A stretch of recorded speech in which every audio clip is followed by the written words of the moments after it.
And, Right.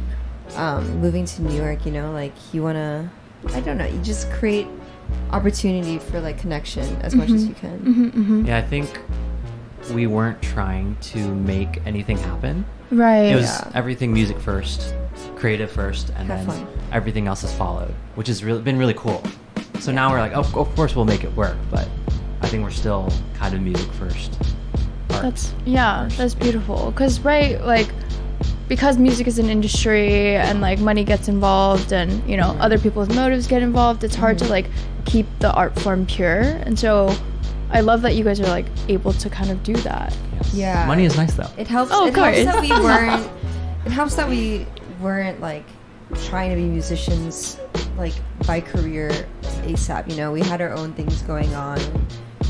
Still have our own things going on. So music still feels like a thing on the side that you do for fun. Right. It's like slowly becoming like more and more of. I feel like we make music for the future. Really, like you can hear our inspirations from different genres of music, but it's hard to find someone that sounds just like us. We're definitely not trying to recreate anything specific. We're trying to push things forward.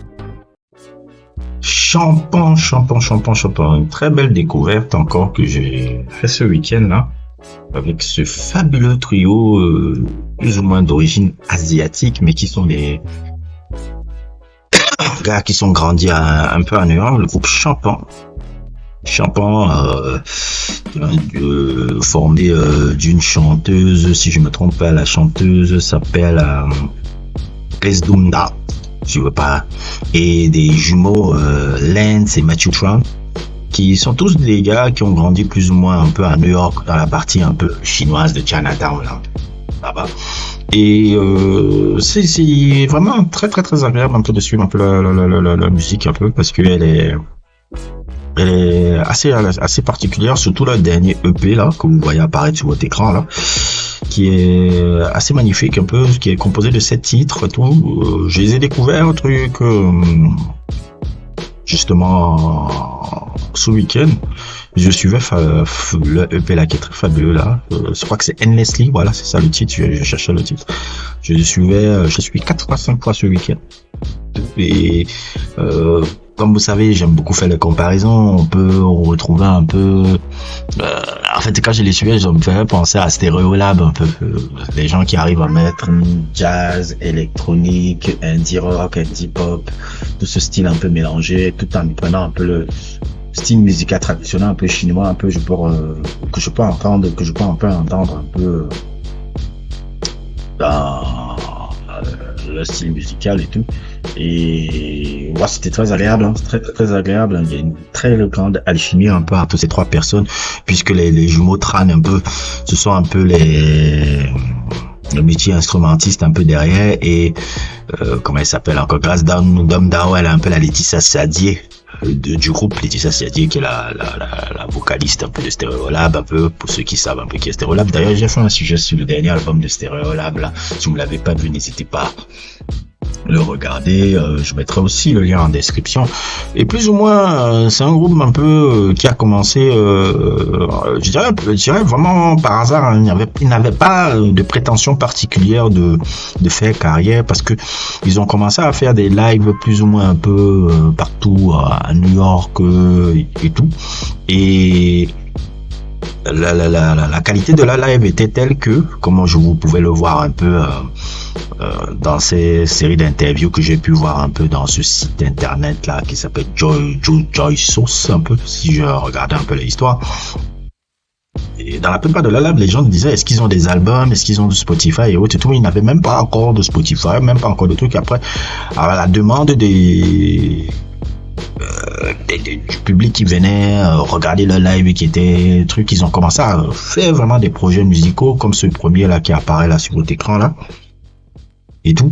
Et c'est comme ça qu'ils ont commencé à gagner du grabuge, gagner des vues, gagner un peu de l'audience un peu sur leur musique. Et ma foi, moi j'adore énormément ce qu'ils font. J'adore énormément. En fait, on est encore au tout début de leur carrière. Mais c'est très alternatif, c'est très comment dire, c'est très coloré. coloré, joyful et toutes les choses que j'aime beaucoup un peu sur ce genre de musique. Et aussi, ce qui me plaît aussi dans le dernier album Endlessly, il n'hésite pas un peu à parler plus ou moins un peu, on va dire un peu, je dirais pas si c'est pas engagé politiquement, mais il y a un rapport où ils évoquent un peu leurs origines un peu asiatiques américaines, de la position un peu des asiatiques, un peu de la communauté asiatique un peu chinoise, un peu dans ce pays qu'est l'Amérique un peu, puisque souvent les asiatiques sont un peu vus souvent d'une certaine manière, même si bon, moi dans ma tête je te dis ceux qui mangent le plus c'est tu vois les noirs, bon c'est que le truc. Et c'est très intéressant un peu de voir ce groupe-là. J'espère qu'ils auront une très longue carrière. J'espère qu'ils vont avoir du succès. C'est les genres de personnes qui développent un public et un culte following très fort, avec des fans hardcore qui les suivent pendant très longtemps un peu, et la qualité de leur projet un peu le montre et tout. Mais ça c'est vraiment une de mes belles découvertes de on va dire déjà cette fin d'année, en tout cas de d'année d'août là, de cet été. Et je voulais vous le faire partager un peu la par Endlessly. Si vous n'avez pas suivi, les albums sont disponibles sur Spotify, etc. et tous les trucs. N'hésitez pas à liker, n'hésitez pas à vous abonner, et à plus pour d'autres aventures.